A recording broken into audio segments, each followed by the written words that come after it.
Gitu. Heeh. Ketika saya minta dukungan, apa yang mereka tanyakan? Wani Piro, rokoknya mana? Duitnya diambil, tapi kan hanya milih satu. Nah, si pemilih ternyata bukan pakai hati nurani, tapi menggunakan nilai. Gua mah ya kalau kampanye, ada yang cerita caleg, gua kalau kampanye, gua kalau ke pedesaan itu angkat tangan.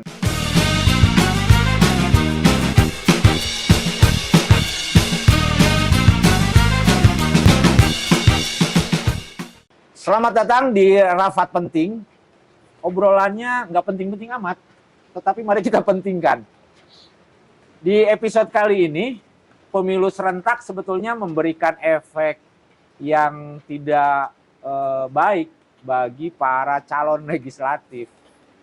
Karena hampir 90% masyarakat Indonesia atau publik lebih fokus pada pemilihan calon presiden. Sementara di pemilu serentak ini tidak hanya pemilihan calon presiden, ada pemilihan anggota DPR, RI. ada DPRD provinsi, ada DPRD kabupaten atau kota, dan DPD.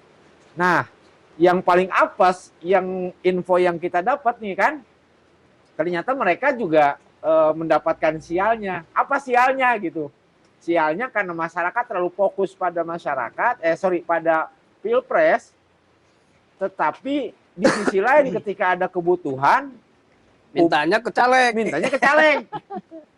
Iya, bener.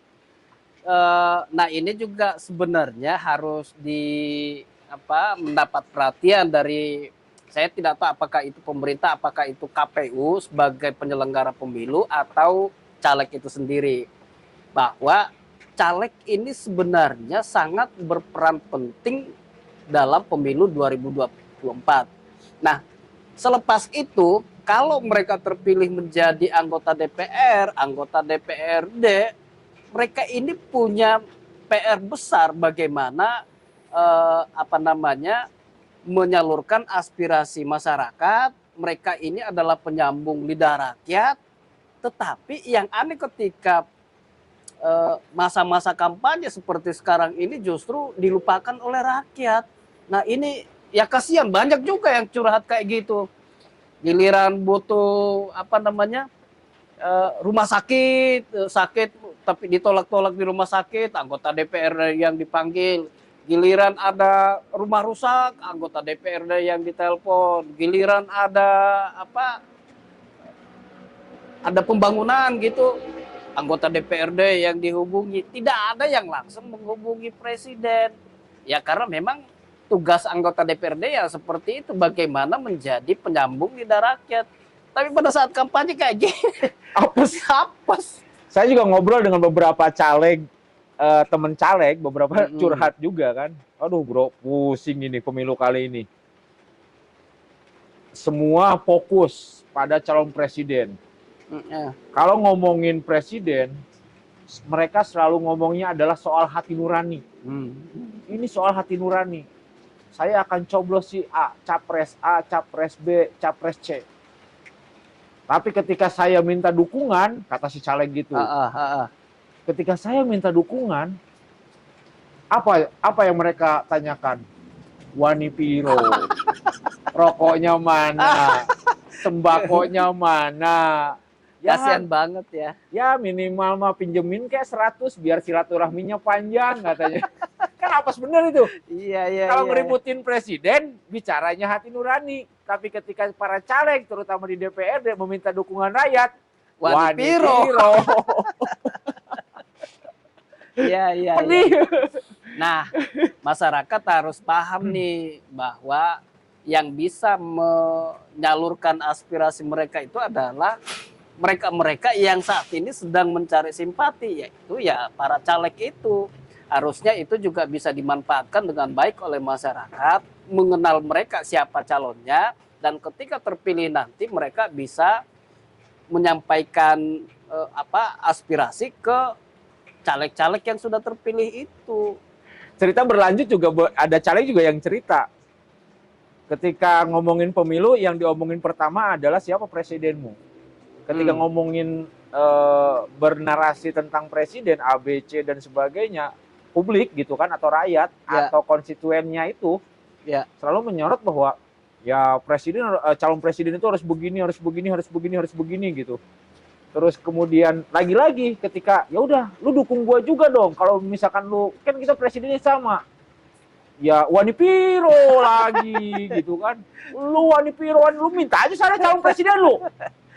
Kopi gue yang bayar, rokok gue yang bayar. Lu kalau ngomongin soal siapa calon presiden, ngomongnya hati nurani. Tapi ketika gue minta suara, lu ya buka boro-boro ngomongin itu hati nurani. Nah, bukan cuma itu, Bos. Kita kan pernah ngadain simulasi pemilu 2024 tuh tanggal 3 sampai 5 Desember 2023 kemarin. Nah, di situ tuh kita tahu bahwa ternyata masyarakat itu belum mengenal semua calegnya. Mereka tidak kenal dengan caleg-caleg yang kita munculkan di kartu suara. Nama-nama itu kan kita ambil dari KPU ya, kemudian kita cetak kartu suaranya, ditunjukkan ke mereka. Yang lebih parah, ada pemilih yang mengaku sudah didatangi caleg. Dia sudah menyampaikan namanya, memberikan kartu nama, menganjurkan supaya nanti pada tanggal 14 2024 dia yang dicoblos. Nah, si pemilih ini udah oke. Tapi pas simulasi, dibuka kartu suara, kaget dia. Wah, ternyata banyak banget. Mana caleg yang datang kemarin ke saya gitu minta didukung. Lupa. Karena kebanyakan, bayangkan satu kartu suara itu kan bisa sampai 160 orang tuh, 160 nama. Bingung dia, akhirnya sembarang yang dicoblos. Kan kasihan calegnya, udah datang kampanye, udah kasih sesuatu gitu, kasih beras misalnya, kasih mie instan misalnya.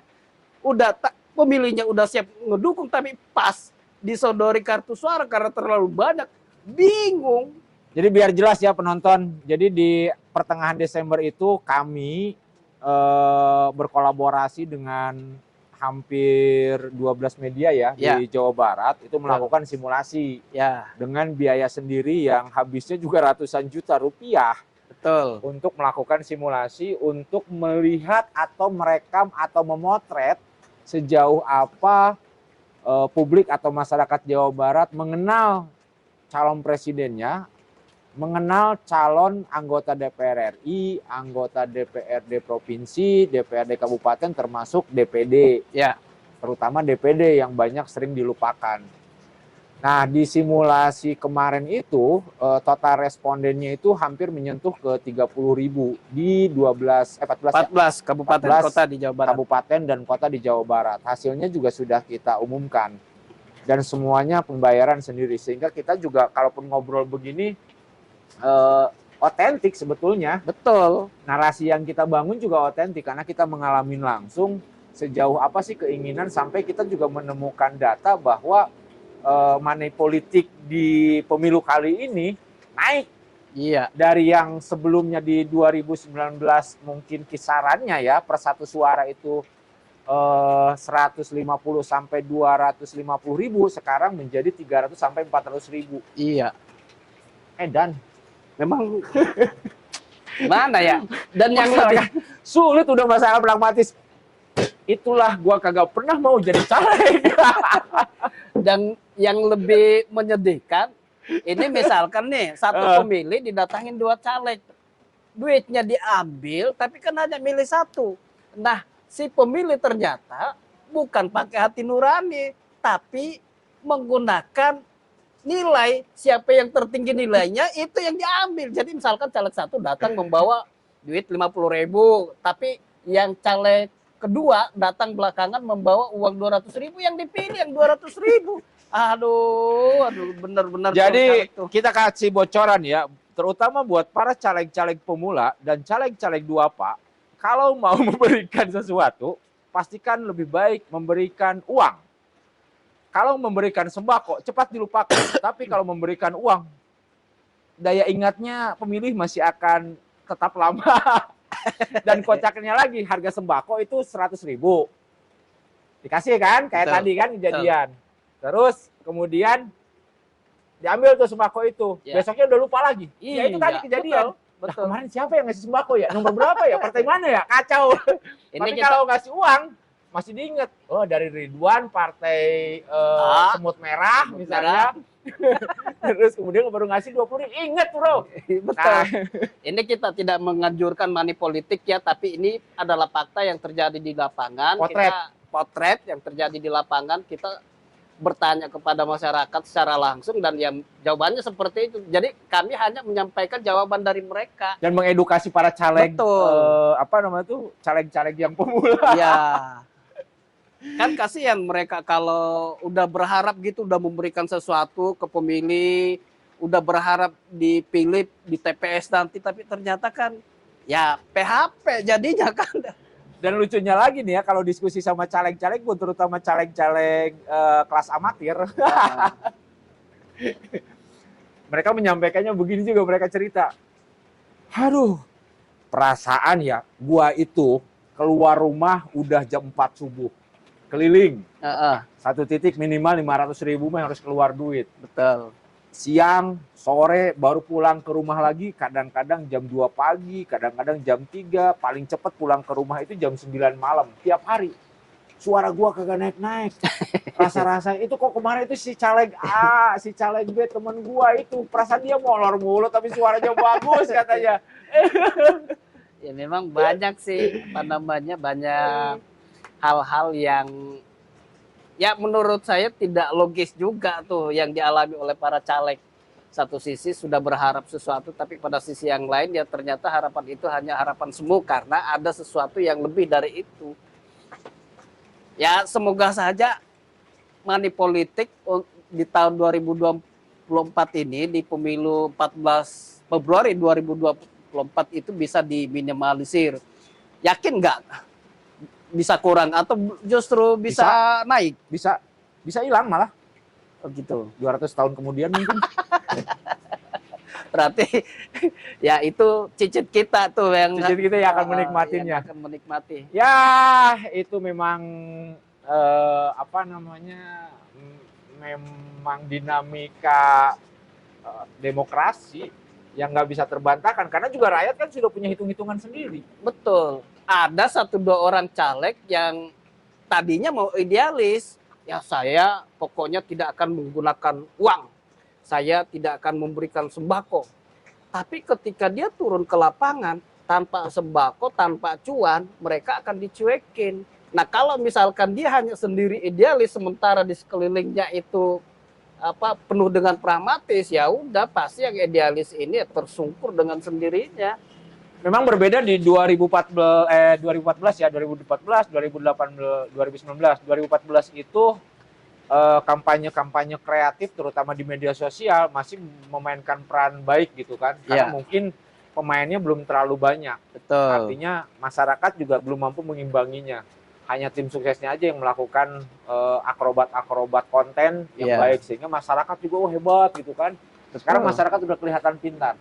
Mana yang itu mau nyalek udah tiba-tiba dia udah mau mencium aroma aroma caleg gitu kepada setiap orang asing yang tiba-tiba datang ke rumahnya. Tiba-tiba dia tersenyum, tiba-tiba dia gembira, tiba-tiba dia baik. Ini pasti caleg gini ya. Sampai segitunya masyarakat sekarang ya. Unik memang sekarang ini masyarakat. Karena mereka juga punya hitung-hitungan, apalagi ketika mereka juga sudah terjebak pada harga sembako yang mahal, kewajiban membayar BPJS. Mereka kan sampai menghitung ke sana. Gua BPJS keluar berapa? Setahun hampir lebih dari 1.700.000 misalkan. Minimal itu. Ya. Atau 1.200.000 deh minimal yang harus bayar BPJS saja. Kebayang kali 5 tahun. Berarti kan hampir 7 juta yang uang yang mereka keluarkan untuk melindungi kesehatan dia. Dan umumnya juga itu uang BPJS juga kan tidak langsung mereka terima. Siapa juga yang mau sakit kan? Dan yang tidak kalah penting itu masyarakat udah pinter. Mereka tahu caleg-caleg itu turun ke lapangan pada saat momentum pemilu saja. Setelah mereka terpilih, ya kebanyakan tidak turun untuk bersilaturahmi dengan konstituen. Akhirnya apa yang muncul di masyarakat tuh? Mereka berpikir, caleg-caleg mah nanti ada maunya baru turun, giliran sudah jadi ya udah nggak ingat-ingat lagi. Maka mereka memanfaatkan momen pemilu 2024, masa-masa kampanye itu untuk bersifat pragmatis. Ya kalau ada kita terima gitu, kalau nggak ada jangan pilih. Ya begitu pada akhirnya, karena memang ya apa ya, budaya apa-apa itu yang membuat mereka seperti itu. Tapi secara geografis juga sifat-sifat seperti itu memang tidak bisa disamaratakan. Masyarakat perkotaan sama masyarakat perkampungan. Beberapa Ya, caleg pelosok. iya pelosok. Gua mah ya kalau kampanye, ada yang cerita caleg, gua kalau kampanye, gua kalau ke pedesaan itu angkat tangan. Tapi Semua kalau harus dapat. semua harus dapat dan belum tentu akan dipilih. Tetapi kalau ke masyarakat perkotaan, misalkan bawa karpet masjid dah untuk Betul. masjid di perumahan itu, ya minimal suara masih bisa terjaga. Tapi kalau di masyarakat desa itu bawa karpet, bawa sembako, bawa air minum, bawa apa, membangun jalan, tetap kalah di hari akhir katanya. Oh gitu ya. Makanya mungkin banyak caleg-caleg yang justru ke kiai-kiai ya. Karena kan kiai itu jelas gitu ke pesantren-pesantren, jelas masanya apa kata kiai pasti jamaahnya nurut, santri misalkan yang punya hak pilih nurut. Makanya Atau mungkin faktor itu juga. bisa jadi juga, atau mungkin juga karena memang sekalian sedekah. Kalaupun kalah ya udah jadi anggap sedekah. Bener, bener, Kalau bener. kalau menang berarti menjadi pahala atau bonus. Iya, iya. Jadi memang ya untung gitu kalau mengunjungi pesantren. Ya karena sekarang ya sebentar lagi ini. Ini seharusnya kan mereka caleg-caleg ini H-min berapa ini? H-min 45 hari lah. H-min 45 hari mereka harusnya punya data, sudah punya data. Harusnya sekarang mereka udah tinggal tidur saja. Paling nanti H-min 7 Ya. baru terjun lagi merekam lagi, memotret lagi. Ini konstituen gua masih tetap nggak di gua gitu kan? Iya. Atau sudah geser ke calon lain. Kita lihat saja mana nanti ada kejutan yang apa, tapi beberapa simulasi kemarin juga ada partai yang betul-betul naik drastis, ada yang partai-partai pemain yang relawannya disebut militan turun. Iya. Oke ya, nanti kita kita diskusi lagi di Rafat episode berikutnya. Bye. Bye. Cheers.